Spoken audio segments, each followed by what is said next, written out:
So I want to be as specific and helpful as I can with these videos. So today's video, my purpose is to show you all a Brazil Swiss water decaf that I have. In the process, I'm hoping to kind of talk about why decaf is so unique, what makes it special, why it operates differently in the roast, and maybe what the end result looks like. So I hope that helps you. If you're just a coffee drinker, then you can see a little bit of the behind the scenes of how decaf works and how that's different. All right, so I'm going to weigh out 350 grams is just my comfortable spot right now with my new roaster. I'm gonna weigh out 350 grams.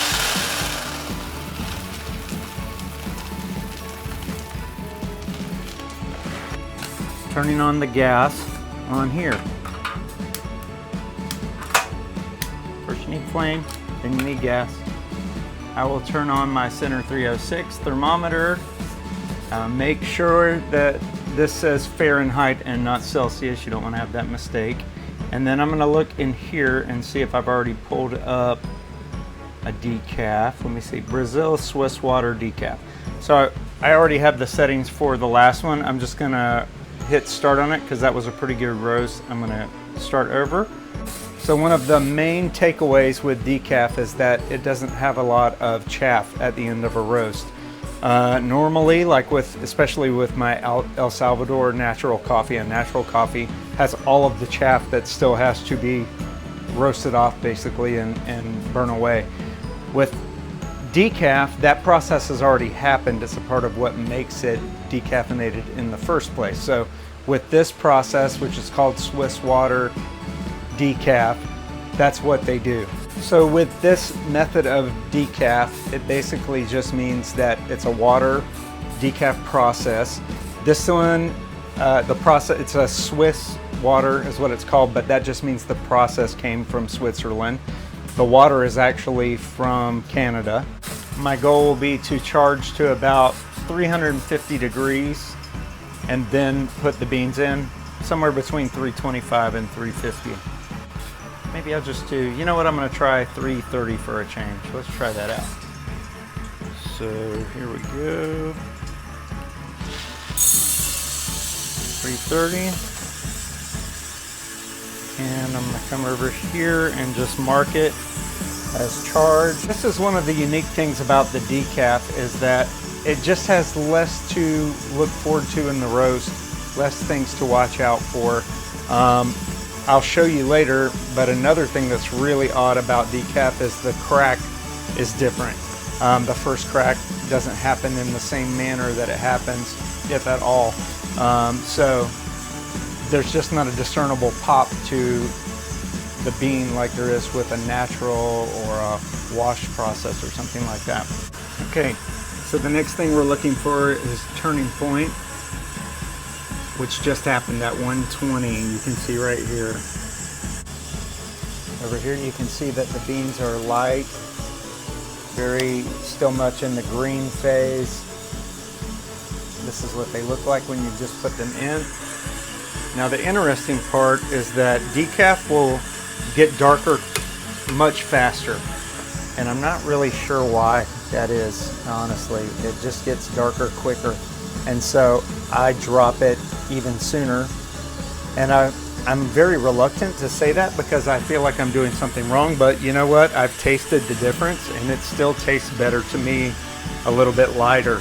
So yesterday I did an El Salvador coffee, the one that I showed you the video for already.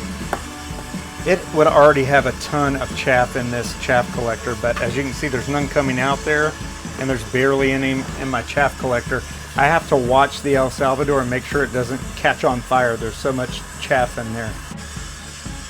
And so the next thing that we're looking for is the dry phase with this, which again is a little hard to determine. Normally it will be where this starts to look yellow, but because this is decaf, it kind of looks yellow now.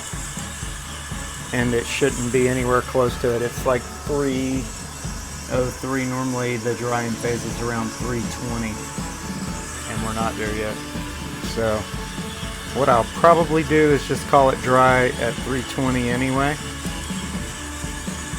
around there, which is again not appropriate, but so it's actually getting a lighter brown color. So I'm gonna go ahead and mark it as dry there. Decaf, I just feel that all the confidence I get from other roasts I don't have, and it feels like I'm missing something when I do decaf, but maybe that is the truth, because I'm missing something. I feel that way when I drink decaf coffee, honestly, a little bit. I do drink decaf at night, but I have to admit it's not necessarily my favorite, but my customers always ask for decaf because I do a lot of night markets, and sometimes people don't want to touch coffee at night, or if they do, they want decaf. So if that's the case, I need to have a really tasty decaf bean.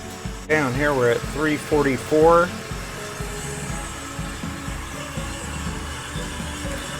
Let's check our coloration. Look at how much darker it's already ending up. It just gets dark so quick. And if you look at the beans in there, they look good, but they're darker, you know, than you would normally be at this point of the game. I'm at 7 minutes now, barely, into my roast, and they're getting a lot of coloration already. Still cooling off here, it's still really hot.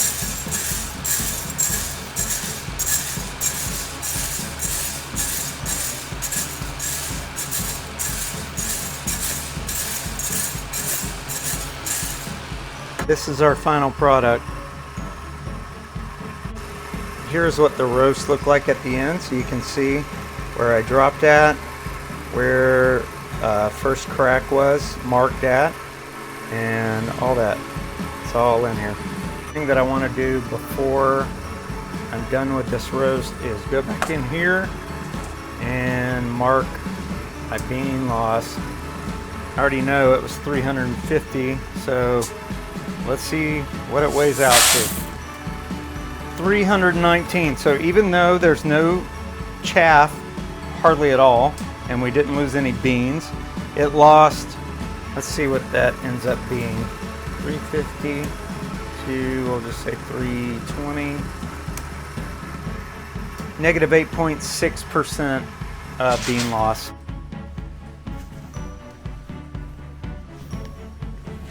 So that's really it. It's a Brazil Swiss water decaf. It is from Bodhi Leaf today. I enjoyed roasting it, even though it's like an adventure every time I roast decafs to try and figure out what it does differently than normal coffees that I roast. Like always, if you can like and subscribe to our videos, it means a lot.